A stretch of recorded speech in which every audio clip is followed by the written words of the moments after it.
Hello and welcome to a Smurd P video, and today we are in a different setting. We are actually in my living room, and that's because everybody in my household is asleep, so shh.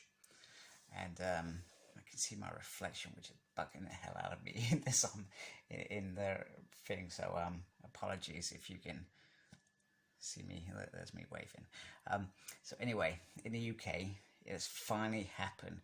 What a disaster in terms of getting this Omnibus Excalibur Volume 1. And I'll be honest with you, I thought it was never going to happen over here. I'm not sure whether it was a print malfunction, a delay, or whatever. However, it is here.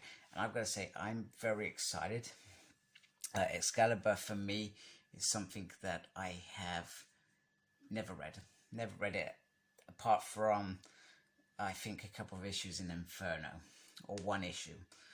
That's the only time that I've read it. And Excalibur is some Lost X-Men, so we've got Nightcrawler, Shadowcat, and Phoenix 2, aka Rachel Summers, who is, so we got part of the X-Men, and they're sort of, I feel like they were in Mare Island recovering after the after effects of Mutant Massacre, and then eventually something's probably going to happen.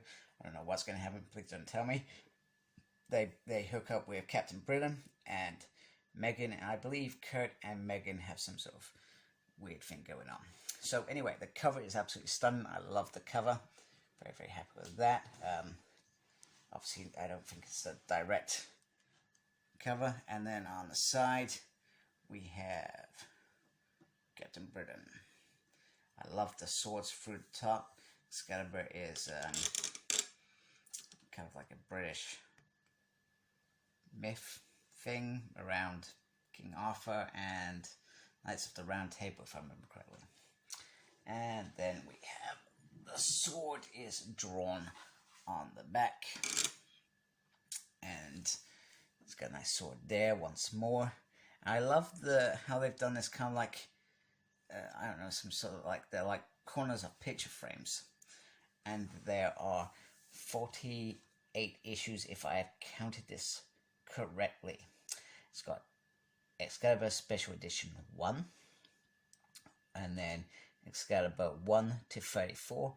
There's a whole heap of run there. Then we've got Excalibur Mojo Mayhem, which I have read, which I did enjoy.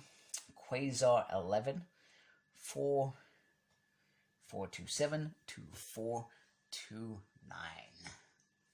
and I'm gonna gently lift this off, and I'm already, wow, I feel like I'm very, very excited. Wow, look at that.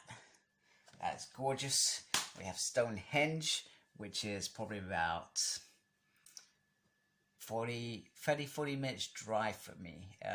And last year, I've never actually been there. I live 40 minutes where you think I would have been, but I haven't. And it was one of the things that my eldest wanted to do, but we didn't do it. We just drove past it, and we saw it, was like, hey, that's pretty cool, and carried on with our day, which was epic. And then underneath, in the dust cover, we have the synthesis and the creators, Chris Claremont and Alan Davis, which is a nice duo. And Alan Davis, I think him and Chris have crossovered quite a few times. I'm pretty sure Alan Davis did the Uncanny X-Men Reload run. So underneath the dust cover is pretty epic. Get a nice Captain Britain there, and then ends with Phoenix, and we got a sword going all the way around, which I just noticed. So I'm gonna carefully open this up, and I'm not going to spend too long on it because I don't know enough about the story and how these characters gel together. So probably one of the reasons why I'm very excited to read it. Okay, so first of all, I do enjoy it when they do things like this, when the release, you're probably not going to see that very well, when they release date of each issue was, and this started in 1987, and the book finishes in 1991, and I do enjoy things being in chronological order, obviously. Now, I'm not sure whether it's just me, but or whether it is generally just Alan's art, but it's certainly I get a real kind of, I don't know what it is. It feels like it's different, which probably makes Alan very special because his art is tremendously beautiful. It took me just a tiny little bit just to adjust to.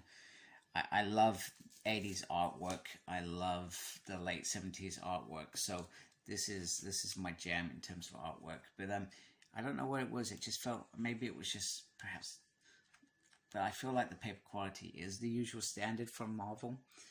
But maybe it's just the way that Excalibur expresses itself as a series. But quite simple. Hey, this is the issue that I've read.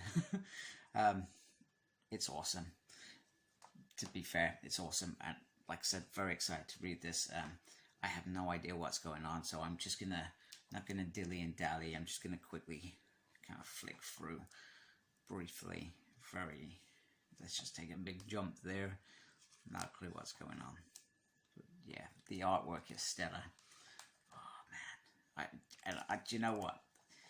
As an X-fan, and I've been an X-fan for a long time, and generally I do focus on X-Men, the main series, and then, you know, I mean, I've only just got halfway through X-Force at the moment. I'm probably about coming up to issue 50, so Excalibur would have been on my list to read as soon as I was finished with that, because it was something that I always wanted to read.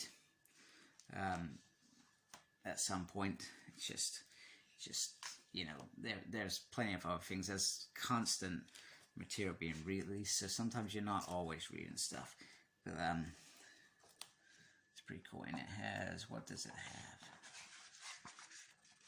1,079 issues, and then we got this, the Marvel Age, which is probably just talking about, hey, we're taking over Excalibur. This is the new thing in town. This is a promo, which is cool. There's some of the different covers, which is very nice, and it's just got some bios there, which I like. And I'm do you know what? I'm really stoked that Volume 2 is coming out. Now, I'm not sure if anybody who pre-ordered for Forbidden Planet managed to get this back in the day. I pre-ordered mine from Amazon. My mistake.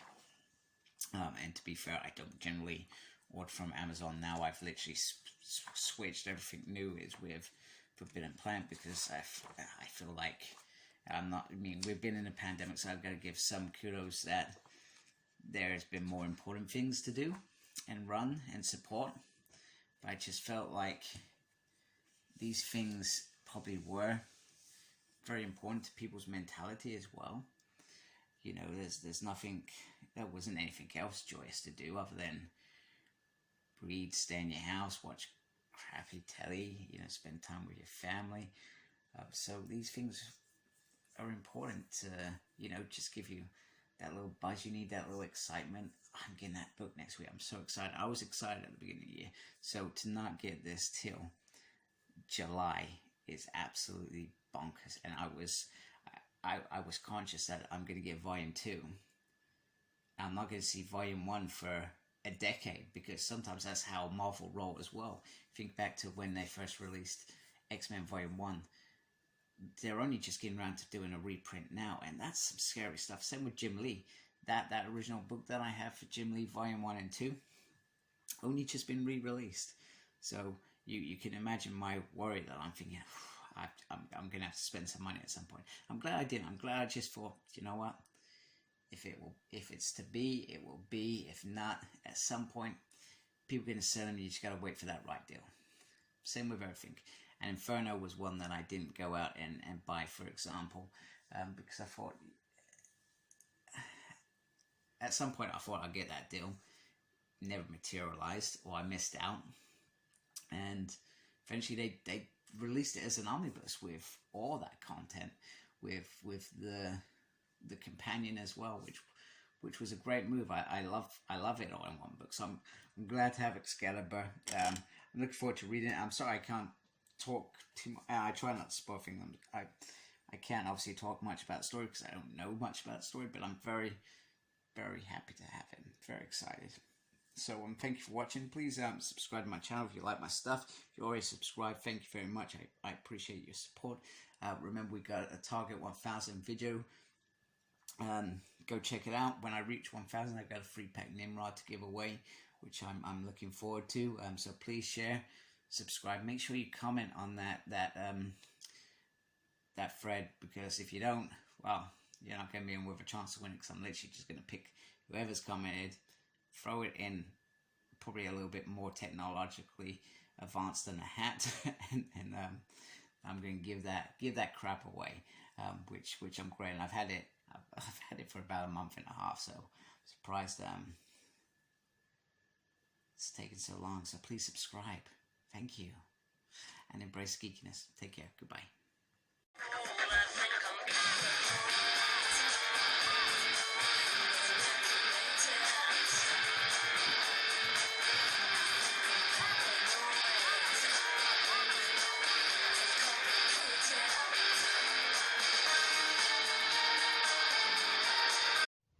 Please like, comment, and subscribe to my channel. Follow me on Instagram, CyclopsSmurd. I'm on Twitter @SmurdP. No idea what I'm doing there. I'm also got a page on Facebook, SmurdP. And embrace the geekiness. Thank you for watching. Take care. Goodbye.